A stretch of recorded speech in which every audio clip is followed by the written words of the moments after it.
There are certain movies that should be considered generational treasures and therefore should be left untouched. If you're thinking that this film is one such treasure, you would be right. Iron Monkey review up next on Lone Wolf and Cub. Let's go!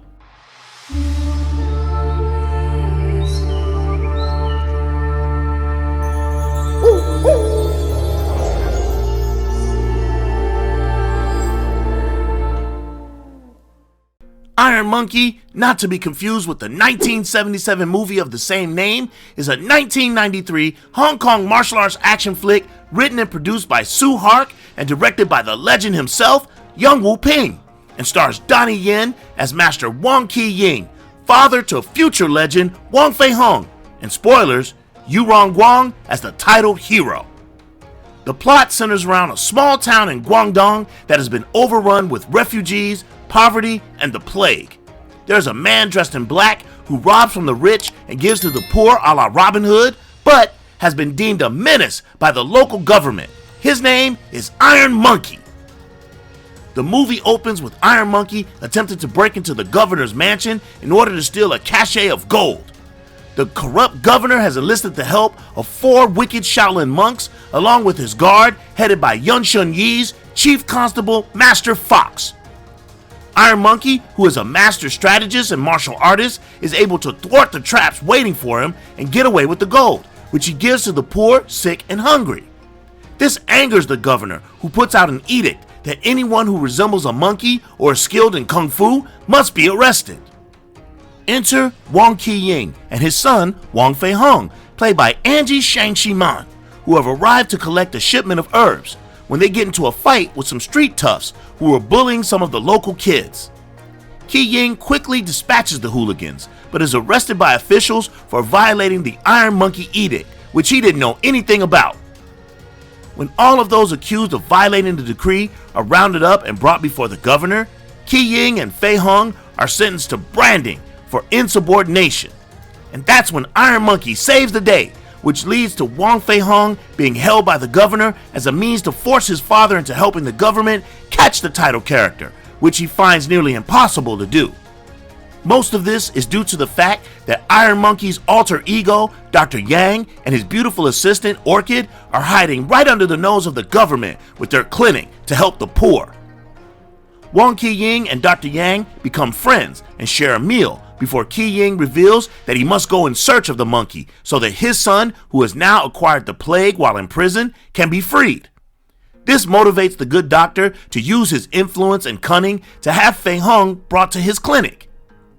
Meanwhile, the old governor has been replaced by an even more vicious and cruel governor who happens to be the Shaolin traitor monk Hing Hung. The monk, who is the master of the Wonder Palm technique, yes, I said it, Wonder Palm technique, brings with him a couple of baddies that are used to draw Iron Monkey out into the open.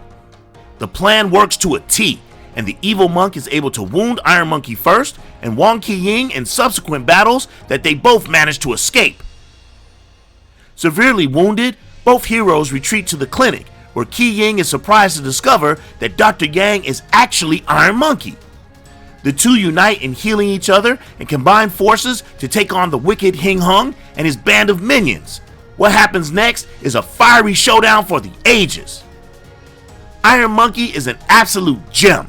It is a movie that seamlessly blends intense martial arts action with witty humor and heartfelt drama, making it a captivating movie for audiences of all ages, and I'm here for it, so let's talk about it.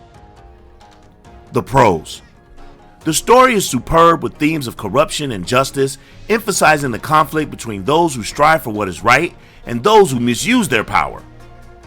There's something very Batman-y about this movie, how the title character is a charming philanthropist who heals by day and a vengeful archangel by night, righting wrongs. Yu Rong Guang is perfect for this role. The chemistry that he has with Orchid is sweet and suggests that there is something more between them, but it's understated and not necessary to evolve their relationship into something more, like in American films. The film does a fantastic job of spreading the spotlight around and giving everyone an opportunity to shine. Wong Ki-ying gets a lot of screen time as the co-lead, with Fei Hung and Orchid getting their moments as well. The fight scenes are carefully choreographed, featuring a blend of traditional Chinese martial arts styles and acrobatics that will leave you in awe. Sure, a lot of action is sped up and some of it borders on the unbelievable, but just suspend your disbelief and I promise you, you will have a great time. The look, backdrop, and music really help punctuate this movie's tone. So poignant is the scenery in this film that you forget that the entire film was shot on a Hong Kong soundstage. The original English dub for this film is incredibly funny, and hopefully you're not unfortunate enough to get the Tarantino remaster, cause it sucks. Why do they do that? The cons. There are none. The only negative is that Yun Shun Yi didn't get to showcase any martial skill, but that's okay because he is perfectly cast as a sympathetic constable. For fans of martial arts, this film is a must-watch since it brilliantly captures the grace and eternal allure of why kung fu movies are an important part of the culture. I must emphasize how great this movie is and would recommend it to anyone interested in the genre. A perfect 10 kicks is how I rate this movie. Well, that's all for now. Tell us how you feel about Iron Monkey. Where does it rank on your list of kung fu flicks? Comment below and let us know. And please don't forget to hit that like and subscribe button. It really helps with the channel. Until next time, this is OG Ant, the Lone Wolf, signing off. Peace and... Do you recognize the Wonder Palm? What's up?